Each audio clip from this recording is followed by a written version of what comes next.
स्थानिक स्वराज्य संस्थांच्या निवडणुकांमध्ये ज्या प्रकारचे निकाल लागले ते निकाल लागल्याच्या नंतर महाराष्ट्रात आणि संपूर्ण देशामध्ये भारतीय जनता पार्टीचा जल्लोष पाहायला मिळाला. गावागावापर्यंत शहराशहरापर्यंत भाजपचं एक हाती वर्चस्व तुम्हाला पाहायला मिळालं. मात्र आता उद्धव बाळासाहेब ठाकरे या पक्षासाठी मात्र आनंदाची बातमी आता समोर येत आहे.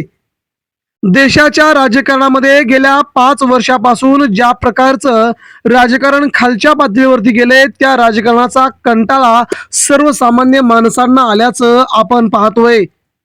सर्वसामान्य माणसं राजकारणापासून दूर जाऊ लागली असून आता कोणत्याही पक्षाला जवळ करायचं नाही अशी भावना बहुतांश कार्यकर्त्यांची झाल्याचं पाहायला मिळतंय.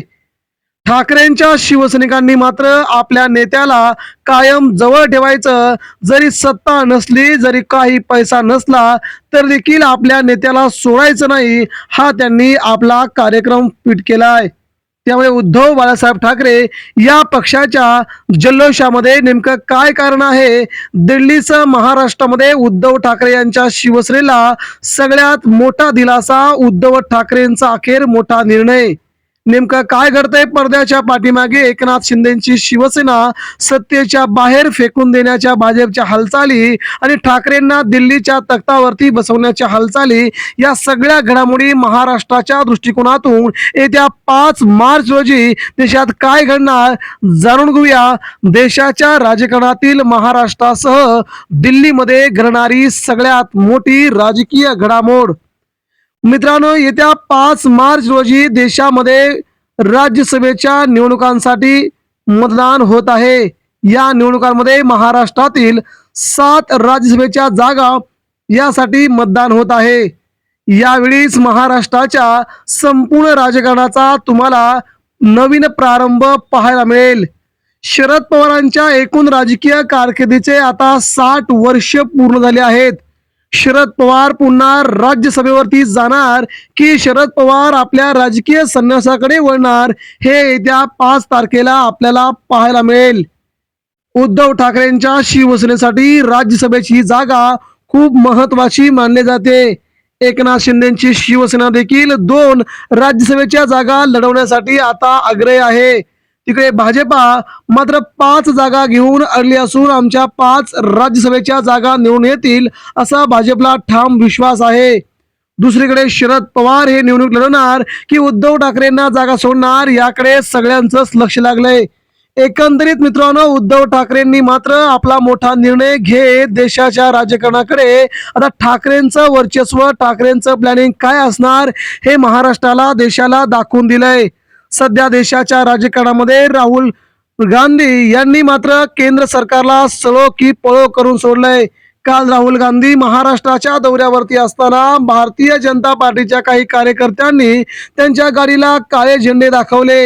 हे याचं द्योतक आहे की राहुल गांधींना आता मात्र देशाचे सगळेच नेते घाबरले असून भारतीय जनता पार्टीच्या काही नेत्यांचे एप्स्टीन फाईल मध्ये काही उदाहरणं, काही नावं लवकरच बाहेर येतील अशी शक्यता निर्माण झाली आहे. या शक्यतेमुळे भाजपचे कार्यकर्ते बिथरल्याचं काँग्रेसने म्हटलंय. राहुल गांधी यांनी आणि काँग्रेसने मात्र या प्रकरणाकडे सध्या गांभीर्याने पाहिलेलं दिसत नाहीये. भारतीय जनता पार्टी जर एखादं काही प्रकरण घडलं तर सकाळी, दुपारी आणि संध्याकाळी 3 पत्रकार परिषदा घेतात. मात्र काँग्रेस मात्र तशी करताना दिसत नाही. काँग्रेसला मात्र देशामध्ये बदल हवा आहे की नकोय? कारण की काँग्रेसचे बडे नेते एकही पत्रकार परिषद घेऊन भाजपला उघडं पाडण्याचा निर्णय घेत नाहीत. मित्रांनो, एकंदरीत उद्धव ठाकरे आणि काँग्रेस यांचं जवळचं नातं असताना सध्या मात्र देशाच्या राजकारणामध्ये भाजपा उद्धव ठाकरेंच्या जवळ जाण्याचा प्रयत्न करते.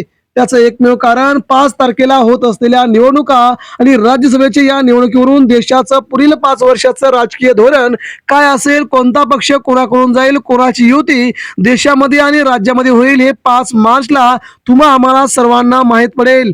कारण की एकनाथ शिंदेच्या शिवसेनेची गरज आता भाजपची उरली नसून त्यांना आता हिंदुत्ववादी पक्ष म्हणून उद्धव ठाकरेंची गरज आता भासू लागली असून महाराष्ट्रात तर नाही परंतु केंद्रात मात्र उद्धव ठाकरेंचे खासदार भाजपसाठी खूप महत्वाची भूमिका बजावू शकतात.